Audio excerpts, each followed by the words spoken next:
Hi friends, நம்ம நட்ட பொன்னாங்கண்ணி கீரை பாருங்கள், நல்லா வந்துருச்சு. இங்கே பாருங்கள், லீஃப் எப்படி பெருசு பெருசாக வந்திருக்கு. ஒரு 2 தொட்டியில் வச்சோன்னா போதுங்க. நல்லா சின்ன தொட்டியாக இருந்தால் கூட மண் கூட ரொம்ப தேவைப்படாது. நல்லா வந்துருச்சு பாருங்க.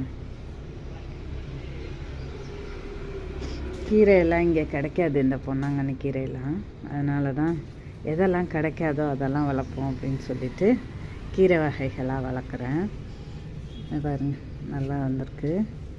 இதை இப்போ என்ன பண்ணோம், ஒரு நாளைக்கு பறிச்சுட்டு மறுபடியும் கொஞ்சம் இந்த மாதிரி ஸ்கொயர் தொட்டியில் வச்சோம்னாக்கா அது இன்னும் கொஞ்சம் நல்லா படர்ந்து வரும். ஒரு நாளைக்கு கீரை ஆகிடும், ஒரு நாளைக்கு சமைக்கிறதுக்கு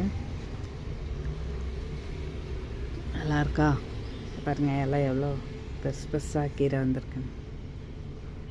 ஓகே.